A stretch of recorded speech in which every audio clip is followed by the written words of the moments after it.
परमेश्वर की महिमा हो। मैं परमेश्वर का दास और आप सबका दोस्त उमेश रेग्मी। आज मैं आप सबको स्वागत करता हूं वचन की गहराई में। आज वचन की गहराई से हम देख रहे हैं कि बाइबल के अनुसार नाम और काम कैसे मिलता है और नाम में जो सामर्थ्य रखी है वो काम से कैसे दिखाना पड़ता है। मैं आपको कुछ उदाहरण देता हूं बाइबल से। बाइबल में आप एक नाम को पाएंगे जो पुराने नियम में परमेश्वर के दास थे, मूसा। मूसा का नाम का अर्थ है तान के निकालना। तान के निकालना उसका अर्थ होता है मूसा। तो मूसा का नाम और काम मिलता है क्योंकि वचन में लिखा है उस वक्त जो राजा था, राजा ने मिस्र देश में जितने भी इजराइलियों का बेटा पैदा होगा उन सबको मारने का हुक्म दिया था। तो जो मूसा की माँ थी, मूसा की माँ ने मूसा को एक टोकरी में रखकर उसको नील नदी में बहा देती है। I hope my Hindi is good. और राजा की बेटी वहाँ पर नहा रही होती है और उसको तान के निकाला जाता है। क्योंकि उसको तान के निकालते हैं उसका नाम मूसा रखती है। वो मूसा का नाम और काम मिलता है। मूसा जब बड़ा होता है, जवान होने के बाद परमेश्वर उसको सेवा के लिए बुलाते हैं और उसको जब सेवा के लिए भेजते हैं, परमेश्वर बोलते हैं कि इजराइलियों को मिस्र देश से निकाल। और मूसा परमेश्वर की सामर्थ्य के द्वारा उनको तान के निकालता है। तो मूसा का नाम और काम मिलता है। नाम और काम मिलता है बाइबल के हिसाब से। बिना काम के सामर्थ्य नहीं होता। जो भी नाम दिया जाता है उसके हिसाब से काम भी होना चाहिए और उसके बाद ही सामर्थ्य होती है। मैं आपको कुछ बताना चाहता हूँ, इसके आउटकम कुछ है। पहले ये आप सुने जो मैं कह रहा हूँ आपको। बाइबल में एक नाम और पाएंगे आप, याकूब करके। जो याकूब वो भी खुदा के दास हैं। वचन में लिखा है याकूब का नाम का अर्थ है छल करना, क्योंकि वो हमेशा छल करता है। उसके नाम का अर्थ भी छल करना होता है। उसके नाम और काम मिलते हैं। वचन पे लिखा है जब याकूब जवान होता है, उसके भाई शिकार करके आता है लेकिन कुछ शिकार मिलता नहीं उसको, कुछ भी जानवर नहीं मार पाता उस दिन। और भूखा प्यासा आता है और याकूब से कुछ खाने के लिए मांगता है। याकूब उसको बोलता है अगर आप अपना ज्येष्ठ अधिकार मुझे बेचेंगे, अपना ज्येष्ठ अधिकार अगर मुझे बेच देंगे तो मैं खाने के लिए कुछ दूंगा आपको। और ऐसे छल करके वो कुछ खाने के देता है और उसके जो भैया थे उसके भैया के ज्येष्ठ अधिकार वो लेता है। अपने भाई से बड़ा हो जाता है वो, जो कि वो बड़ा नहीं था, वो छोटा भाई था। और थोड़ा खाना दे के भी वो छल करता है ऐसे। तो उसका नाम और काम मिलता है। एक दिन जब इसहाक बूढ़ा हो जाता है, याकूब के पिता इसहाक बूढ़े हो जाते हैं, वो बोलता है कि मैं आशीर्वाद देना चाहता हूँ यसाफ को। और बोलता है मेरा बड़ा बेटा यसाफ, तू शिकार करने जा और शिकार करके कुछ लेके आ, अच्छे से उसको बना के लेके आ। उसके बाद मैं खाऊंगा, वो खा के मैं तृप्त होने के बाद तुझे आशीर्वाद दे के मैं मरूंगा, क्योंकि अब मैं बूढ़ा हो गया हूँ, मैं कभी भी मर सकता हूँ। तो याकूब को अपने भाई को छलने के लिए वापस से वो याकूब क्या करता है, अपने भाई एसाव का कपड़े डालता है। उसके कपड़े में जो खुशबू होते हैं वो एसाव के खुशबू होते हैं।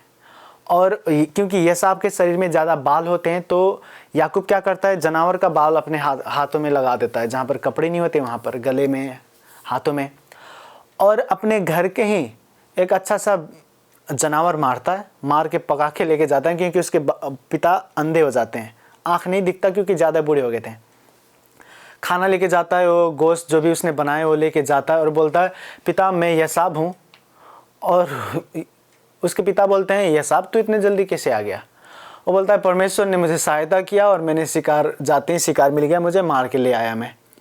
और वो बोलता है ये आवाज़ तो याकूब की आवाज़ है। और वो बोलता है नहीं पिता, मैं आपका ही बेटा हूँ, मैं एसाव हूँ, याकूब नहीं। और बोलता है इधर आ, मैं तुझे छूना चाहता हूँ।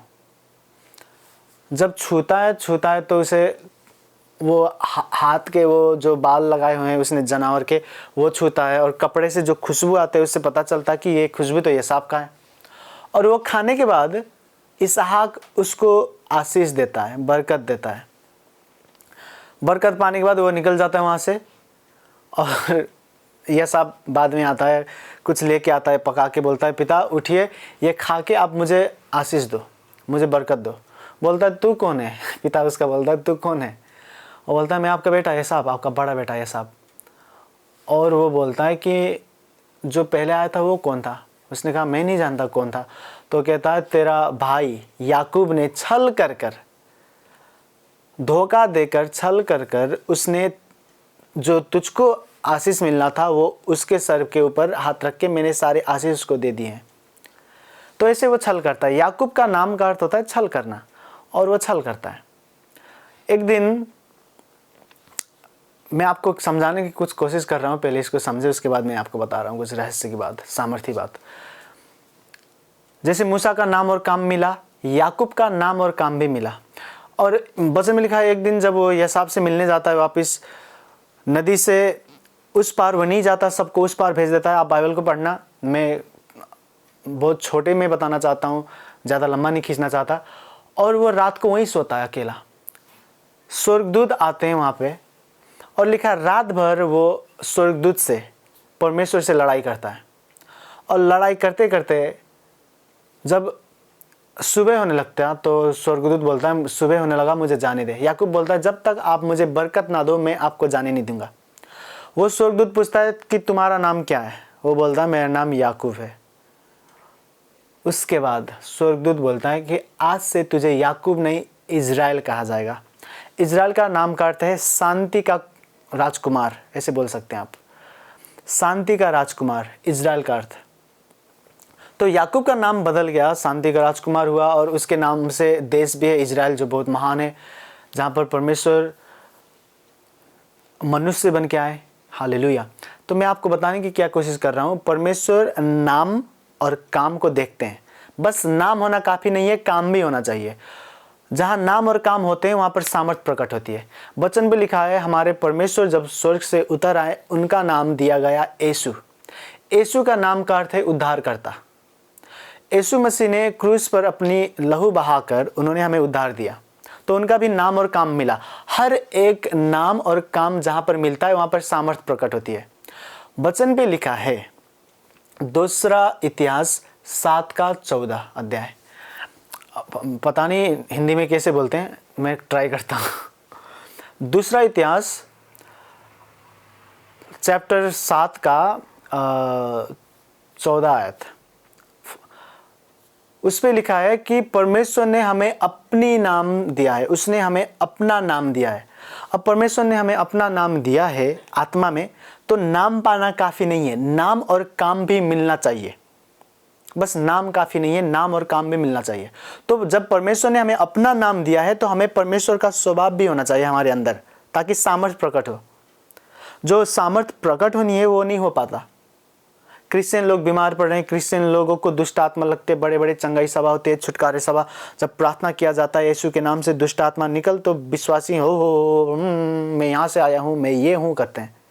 दुष्ट आत्मा भी विश्वासी को भी लगते हैं। प्रेरित की पुस्तक पढ़ो आप,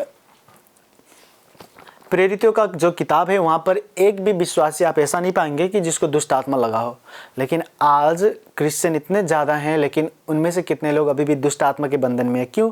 क्योंकि उनको परमेश्वर का नाम तो दिया गया, परमेश्वर ने अपना नाम उनको दिया है, लेकिन परमेश्वर का स्वभाव उनमें नहीं है। हमें बस मसीही बोलते हैं लोग। मसीह का अर्थ होता है मसीह के जैसा। हमें ये भी बोलते हैं क्रिश्चियन। क्रिश्चियन का मतलब होता है छोटा ख्रिस्ट। जो ख्रिस्ट है उनसे छोटे हैं ये, लेकिन ये ख्रिस्ट के जैसे हैं। क्रिश्चियन का अर्थ होता है हमें परमेश्वर ने अपना नाम तो दिया, लेकिन उनके नाम के हिसाब से अगर हम स्वभाव नहीं बना पाएंगे तो सामर्थ्य नहीं प्रकट होगी। हम यीशु के नाम से प्रार्थना करते हैं, उनके नाम लेते हैं, लेकिन चमत्कार नहीं होती। अगर आप यीशु का नाम उच्चारण करते हैं, प्रभु यीशु के नाम से मांगते हैं, लेकिन मिलता नहीं, तो नाम काफ़ी नहीं है। आप जो नाम को इस्तेमाल कर रहे हैं उस नाम के कैरेक्टर को भी समझें। प्रभु यीशु क्षमा करते थे, आजकल विश्वासी क्षमा नहीं करते, बदला लेते हैं।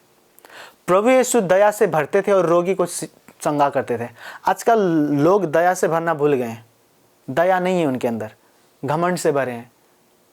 परमेश्वर के अंदर जो स्वभाव है वो स्वभाव हम में जब बढ़ता जाएगा और उसके बाद जब हम उनके नाम इस्तेमाल करके प्रार्थना करेंगे तो चमत्कार होगा, क्योंकि नाम और काम हमेशा जब मिलता है तो सामर्थ्य प्रकट होती है। नाम और काम मिलने के लिए आप अपने आप को जांचो, अपने आप को देखो, देखो कि क्या है आपके अंदर जो परमेश्वर को नहीं पसंद। देखो ऐसा क्या है जो परमेश्वर नहीं चाहता आप करो और वो आप कर रहे हैं, तो उसको छोड़ो। गलत काम को छोड़ो, परमेश्वर के जैसे बनते जाओ, प्रेम करना सीखो, दूसरों के न्याय मत करो, दूसरों को दोष मत लगाओ, अपने आप में दोष देखो और अपने आप में मनन करो और देखो कि क्या गलती है आप में, और उस गलती को समझ करके, उस गलती को याद करके उसको छोड़ो। यीशु मसीह की तरह बनते जाओ। जैसे मूसा का नाम और काम मिला, याकूब का नाम और काम मिला, प्रभु यीशु का नाम और काम मिला, ऐसे हमारा भी नाम और काम मिलना चाहिए, मैच होना चाहिए। बस नाम काफ़ी नहीं है, बस मसीही लोग बोलते हैं वो काफ़ी नहीं है, क्रिश्चियन बोलते हैं वो काफ़ी नहीं है। हमें नाम दिया गया है, लेकिन नाम और काम जब मिलते हैं तब ही सामर्थ प्रकट होगी, नहीं तो नहीं सामर्थ प्रकट होगा। तो जो प्रभु यीशु के स्वभाव हैं वो हम में भी होना चाहिए। प्रभु यीशु प्रार्थना करते थे, हम भी प्रार्थना करेंगे तो वो स्वभाव आएगा। प्रभु यीशु उपवास बैठते थे, हम भी जब उपवास बैठेंगे तो वो स्वभाव हम में आएगा। रेखे बे लिब्रो मोस्ते में ही वो क्षमा करते थे, जब हम क्षमा करेंगे तो वो सामर्थ हम में आएगा, उनकी स्वभाव हम में आएगी, उनकी कैरेक्टर हम में आएगी। वो दया से भरते थे, जब हम भी दया से भरेंगे अपने आप को, प्रेम से भरेंगे अपने आप को, क्षमा देंगे, दूसरों को न्याय नहीं करेंगे, क्षमा करेंगे और प्रेम करेंगे, अपने आप के न्याय करेंगे, अपने आप को दोष लगाएंगे, दूसरों को नहीं। अपने आप को प्रार्थना में अपने आप को देखेंगे कि कहाँ पर क्या गलती है, किसको मैं सुधारूं, अपनी कौन सी गलती को मैं सुधारूं। दूसरे लोगों को गलती देख के उनको उंगली मत दिखाओ, अपने आप को उंगली दिखाओ। और परमेश्वर देखेंगे कि उनका स्वभाव अभी आप में बढ़ रहा है। जब उनका स्वभाव आप में बढ़ेगा तो चमत्कार होंगे। नाम काफ़ी नहीं है, याद रखना, इसे कभी नहीं भूलना। नाम काफ़ी नहीं है, जहाँ नाम होता है वहाँ स्वभाव होना भी जरूरी है। नाम और स्वभाव, नाम और काम, नाम और कैरेक्टर जब मैच होते हैं तब सामर्थ प्रकट होंगे। ये मेरी विश्वास है, परमेश्वर अपनी सामर्थ को आपके जीवन में प्रकट करेंगे। प्रार्थना करते हैं। सामर्थी खुदावन यीशु में दुआ करता हूँ in the name of Jesus. प्रभु, जो आपने अपना नाम हमें दिया है, अपना स्वभाव भी हमें दे, वो हृदय हमें दे जो आपके अंदर था, वो मन हमें दे जो आपके अंदर था। प्रभु यीशु, हम पर दया करे और अनुग्रह करके हमें वो स्वभाव दे, हमें वो सामर्थ डाले कि हम आपकी तरह बनते जाएं यीशु के नाम से। बस आपका नाम धारण ना करें, आपका स्वभाव भी धारण करें, आपके कैरेक्टर को भी धारण करें। ओ राखा मो लब रोस्ते लिब्रो मोस्ते में ही निम रास्ते, हम आपके तरह बनते जाएं परमेश्वर। और ये हम नहीं कर सकते हैं आपके पवित्र आत्मा के बिना, इसीलिए हम विनती करते हैं अपने आत्मा के द्वारा हमें अपने जैसे बनाते लेके जाएं। थैंक यू लॉर्ड, यीशु के नाम से मांगते हैं, आमीन।